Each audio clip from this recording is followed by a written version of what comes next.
César, muchas gracias, José Carlos.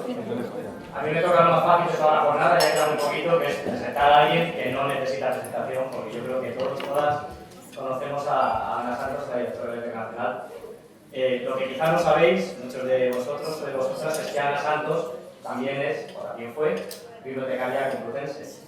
Y para nosotros, como podéis imaginar, es un orgullo. No todas las instituciones tienen entre uno de sus compañeros una persona que llega a ese nivel y a tener el cargo de una institución tan importante como es la Biblioteca Nacional. Por ese motivo, a nosotros nos parecía bonito, nos parecía emotivo, ahora también que está cerca de su carrera profesional, porque no quiero llamarla mayor, ni mucho menos, pero sí que todos sabemos que se ha anunciado muy recientemente la jubilación del cargo. Nos parecía muy bonito que viniera a acompañarnos en esta institución donde empezó, ¿no?, su carrera profesional.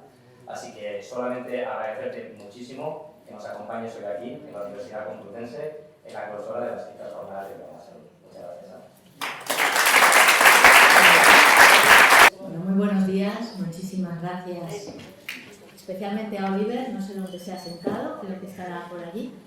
Muchas gracias por invitarme a clausurar estas jornadas. Me siento de verdad feliz de volver a esta Universidad Complutense, que es mi casa, donde he estado trabajando en la biblioteca de esta universidad durante más de 25 años y donde además he tenido la suerte de pasar por diversas tareas profesionales dentro de la biblioteca, empezando como auxiliar de biblioteca en la Facultad de Derecho y luego encargándome, que fue una etapa profesional muy fructífera, de lo que fue la automatización de la Biblioteca Nacional, perdón, de la Biblioteca Complutense, luego también de la Nacional.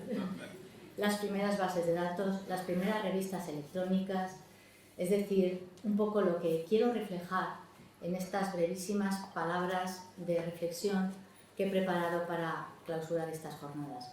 Jornadas que, por cierto, son oportunísimas y cuyo título ya dice mucho del futuro que les espera o que ya es presente en las bibliotecas y de la oportunidad de poder reflexionar algo que creo que es fundamental entre los bibliotecarios, los responsables de centros y servicios de información y también los investigadores y los usuarios, porque la tarea que nos espera, que espera a las bibliotecas, no es producto o no puede ser producto de uno u otro bando. Tiene que ser una tarea conjunta, indudablemente.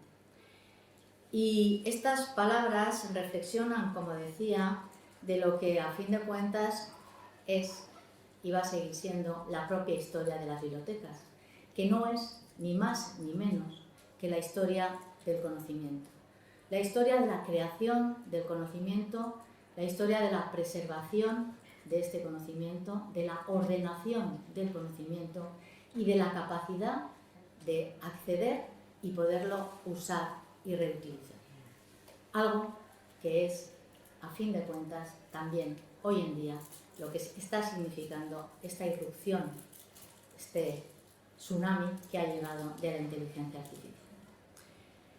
Y para eso me voy a retrotraer a una experiencia que tuve hace aproximadamente unos 15 años, cuando dirigía la Biblioteca Histórica Marqués de Valdecilla de esta universidad, y vi en una de las mesas de la sala de investigadores un incunable y al lado un móvil. Un incunable magnífico, un incunable encuadernado en pergamino, con ese papel de trapos maravilloso, unos tipos elegantísimos, y al lado un móvil, en una visión casi, tengo que decir, desde luego llamativa, iba a decir casi obscena, de esas dos formas de entender y poder ver lo que en un momento fue el conocimiento y su difusión y lo que era en ese momento, y estoy hablando hace 15 años.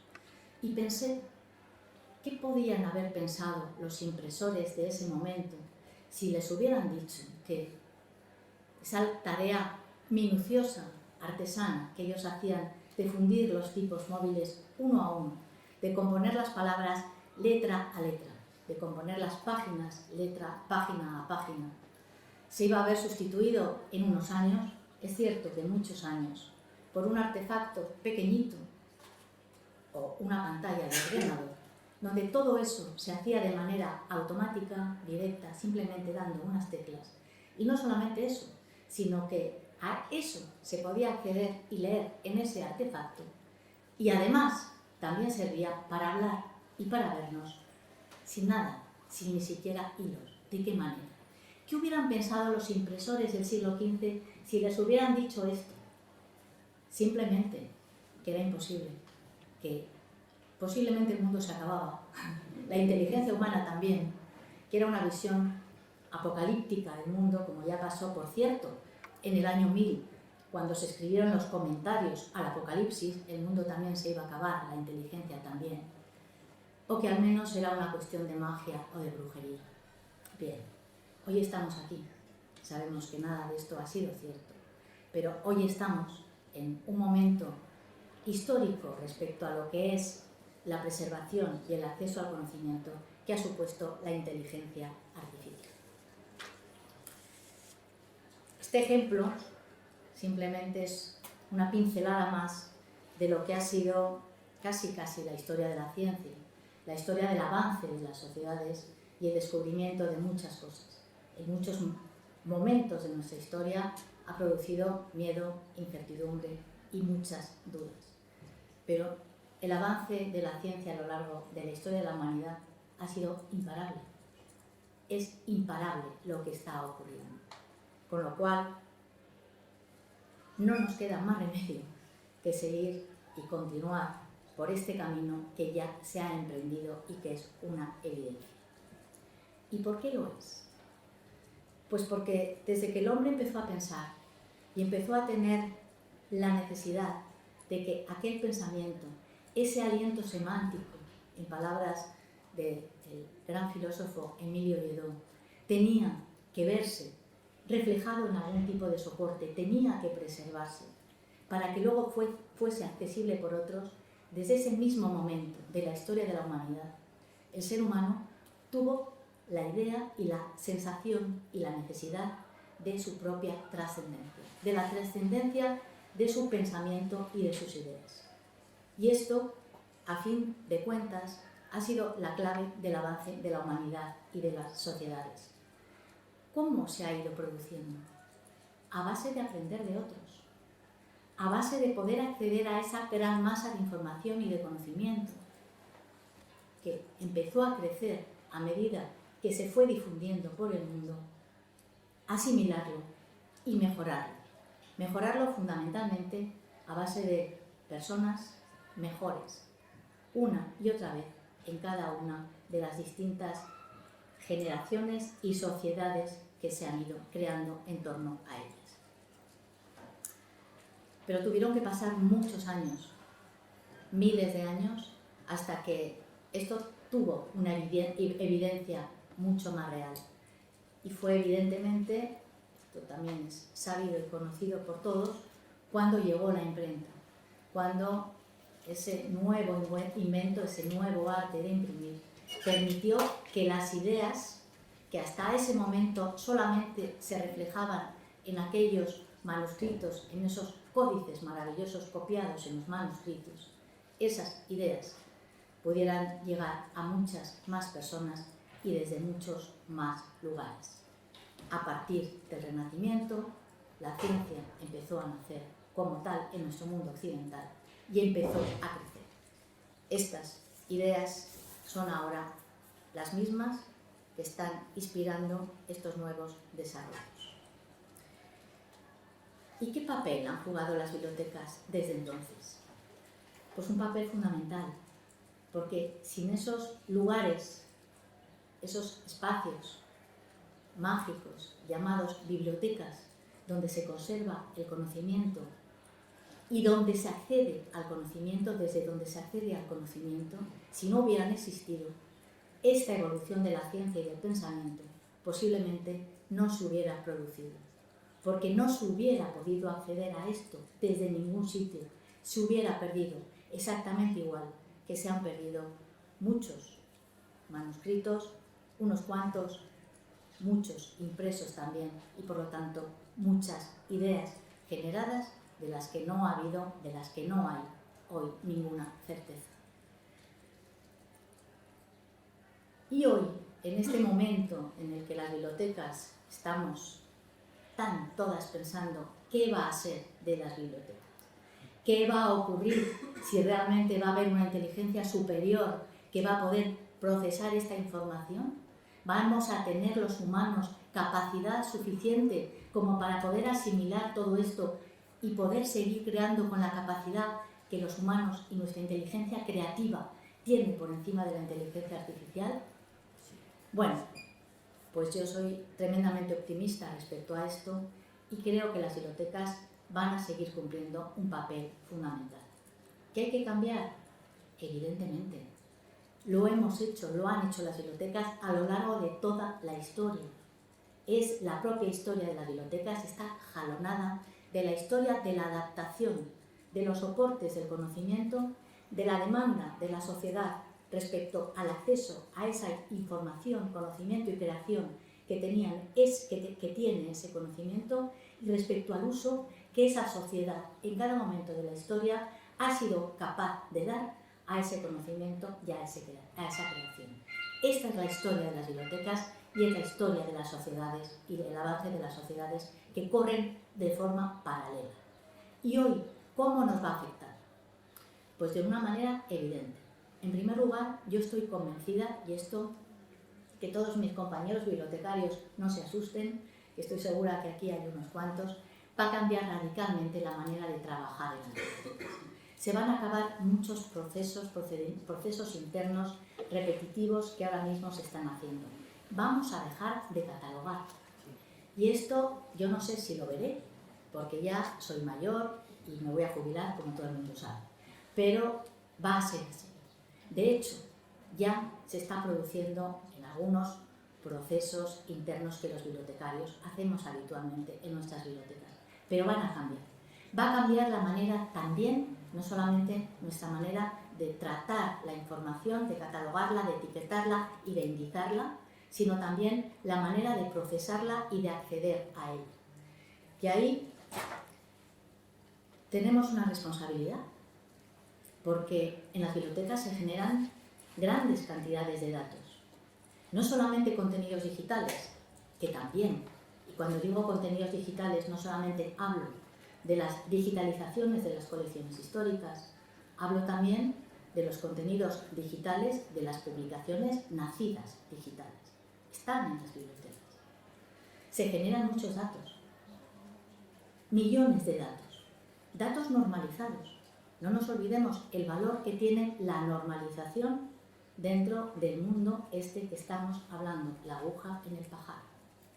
La búsqueda de la información precisa para el hecho preciso, para lo que de verdad se necesita. Tenemos una larga tarea de normalización y nuestros vocabularios controlados deben ponerse al servicio de la investigación. Esto resulta algo que es fundamental. Posiblemente nos vamos a ver en la labor, en la tarea de tener que aprender a hacer nuevas tareas. Seguro, lo hemos hecho siempre. Vamos a tener que empaquetar datos, grandes paquetes de datos, de hecho en la Biblioteca Nacional ya lo estamos haciendo, y ponerlos a disposición de todos.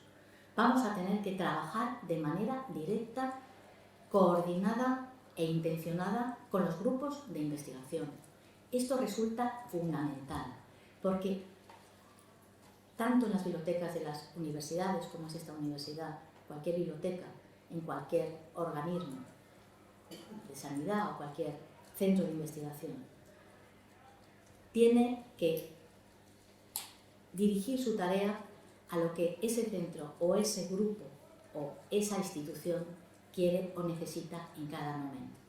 No vale esto de vamos a atender a nuestros usuarios, No, desde el primer momento el proyecto tiene que empezar de manera conjunta. Y ahí se van a tratar los datos y se van a tratar los contenidos desde el primer momento de manera conjunta. Y puedo poner algunos ejemplos que ya estamos haciendo en la Biblioteca Nacional. Se digitalizan las colecciones en muchas ocasiones a petición de los investigadores. Ejemplo real, ya con un resultado respecto a lo que es la propia inteligencia artificial. Se han descubierto recientemente 3 inéditos de 3 comedias de Lope de Vega. Las teníamos catalogadas como anónimas no eran autógrafas y no tenían autoría, pero había sospechas de que podían ser de Lope de Vega. Bueno, pues desde el primer momento, y trabajando con un grupo de investigación, el grupo ProLope, pues digitalizando toda la colección de teatro del Siglo de Oro y a la vez facilitándoles el resto de colección que podía ser o no podía ser de autoría de Lope de Vega en este caso, y gracias a la programación que ellos han hecho con sus algoritmos, que nosotros también hemos ayudado en esa tarea, pues se ha descubierto que son 3 inéditos de Lope. Este es un pequeñísimo ejemplo, que es una pequeña pincelada de todo lo que se puede hacer. Las bibliotecas, además de estos datos normalizados y estos grandes conjuntos de los que hablo, tienen también muchos contenidos digitales. Contenidos digitales que allí hay muchas dudas en este momento respecto a cuál puede ser su utilización para fines de investigación relacionados con la inteligencia artificial. En la Biblioteca Nacional de España se conserva, como supongo que sabrán, lo que llamamos depósito legal electrónico, que es el contenido de la web española. La estamos guardando en concreto desde el año 2015. Es la única institución que legalmente tiene posibilidad de acceder a los servidores con un robot, capturar lo que piensa que necesita capturar y traerlo a los servidores de la biblioteca. No recuerdo la cantidad de información que ahora mismo hay conservada, pero creo que ronda los 5 petabytes de información procedentes de la web española. Esto es una fuente de información fundamental para entrenar a las máquinas, para trabajar en proyectos que tengan que ver con el procesamiento del lenguaje natural. Bien, pero claro, nos plantea muchos problemas.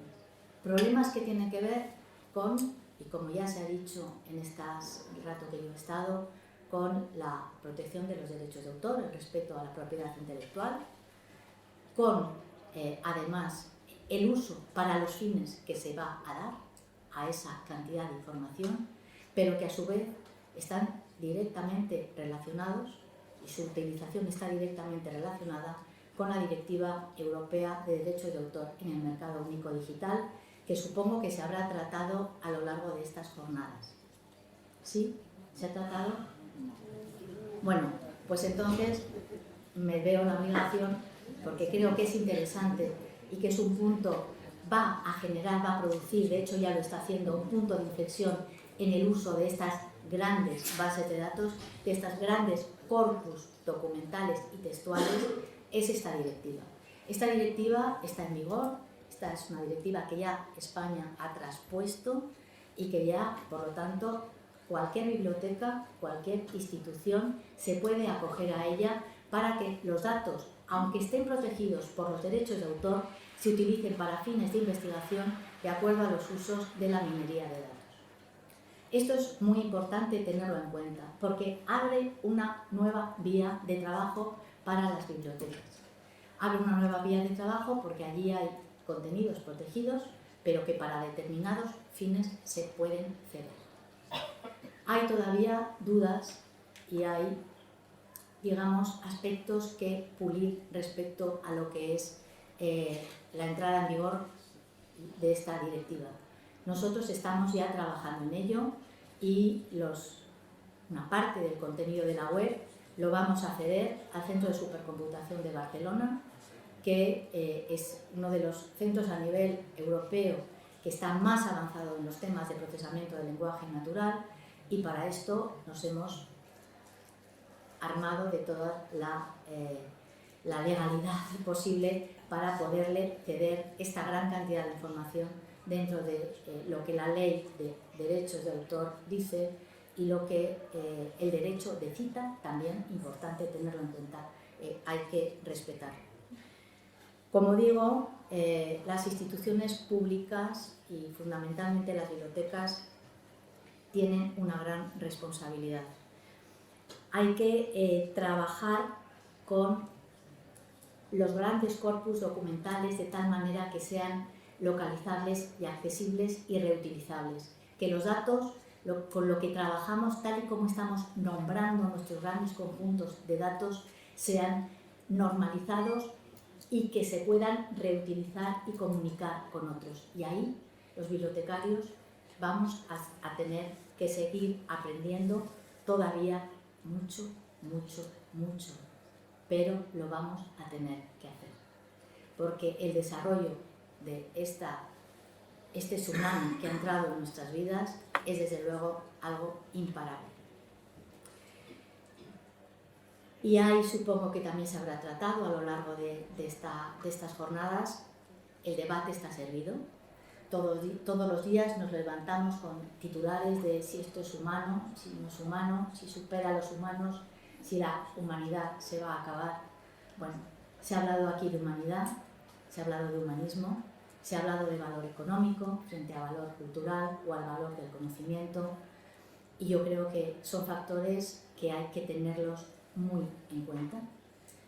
Nunca se deben olvidar si cualquier proyecto tecnológico que no tenga que ver con los valores del humanismo, los más profundos valores del humanismo que ponen al ser humano en el centro de cualquier desarrollo, está condenado al fracaso, estará tarde o temprano condenado al fracaso, con lo cual hay que tenerlos en cuenta. Yo estoy convencida que la inteligencia creativa, ese don que ha diferenciado al ser humano desde que empezó a pensar, y volvemos otra vez al principio, no la va a poder superar la inteligencia artificial, y no lo digo yo, lo dicen expertos que han trabajado y trabajan sobre el cerebro humano, ese mundo todavía desconocido para nosotros, cuyas posibilidades creo que ahora mismo no nos podemos ni imaginar, pero que posiblemente se nos abran muy distintas posibilidades en un futuro, y que hay que seguir trabajando con esto.